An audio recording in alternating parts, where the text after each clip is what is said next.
So apparently America is more divided than ever. That's the headline, that's the vibe, that's what your uncle posts on Facebook right before sharing a blurry meme from 2009. But I think I can offer a slightly different take. What if we're not unusually divided? What if we're just doing America exactly the way it was designed? Because here's the thing, if you crack open literally any chapter of US history, you won't find unity. You find people arguing loudly, passionately, and sometimes while wearing powdered wigs, which somehow makes it even more dramatic. Let's go back to the beginning.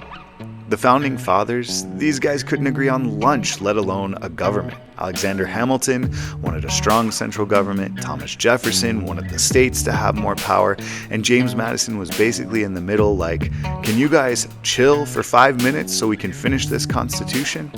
And the Constitution itself, well, it's not some magical agreement where everybody held hands and sang a song. No, it was a compromise document.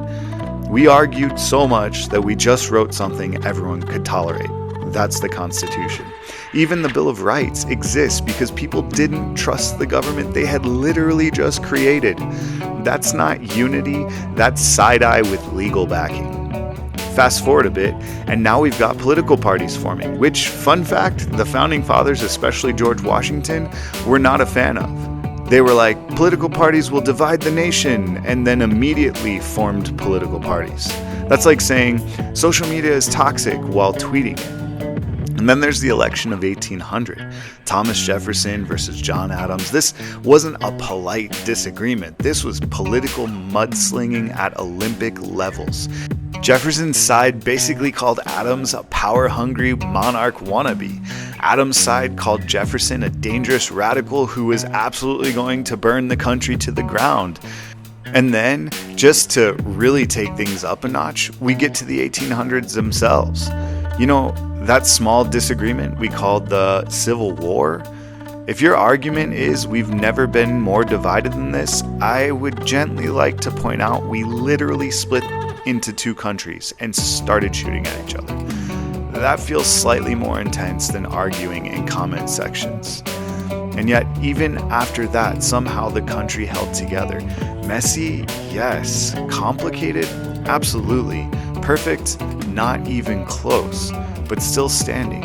And it didn't stop there. The 1960s, we had protests, riots, and massive cultural shifts. People weren't just disagreeing, they were marching, shouting, demanding change, and guess what? That dissent led to real and necessary progress. Because disagreement isn't the opposite of democracy, it's the engine of it. That's the part we forget. We treat division like it's a bug in the system, but historically, it's been a feature.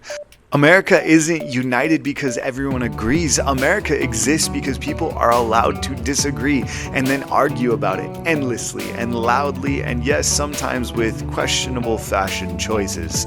And yeah, today feels chaotic. Social media amplifies everything. News cycles never stop. Everyone has a platform, so sometimes it feels worse. But louder doesn't always mean more divided. Sometimes it just means more visible. So maybe the question isn't, why are we so divided? Maybe it's, are we still able to disagree without falling apart? Because if history tells us anything, it's that we've been doing this for almost 250 years, arguing the whole time. At the end of the Constitutional Convention, Benjamin Franklin squinted at a carved sun on George Washington's chair and said that he often wondered if it was rising or setting. And in the end, he stated that he decided it was rising, a symbol of the new nation being brought to life. And honestly, if Franklin were around today, he might say, well, it's definitely still rising, it's just hitting a few clouds, some turbulence, maybe arguing with itself about which direction is east. Because here's the thing about sunrises, they're not smooth, they're messy, full of weird colors, sharp contrasts, and moments where you think, wait, is it going back down?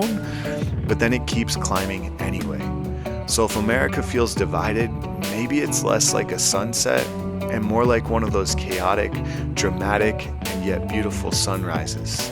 The kind where everything looks a little wild for a while, right before the sky clears and the day really gets going.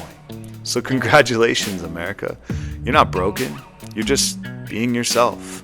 Loud, messy, dramatic, and somehow still holding it together, which honestly might be the most American thing of all.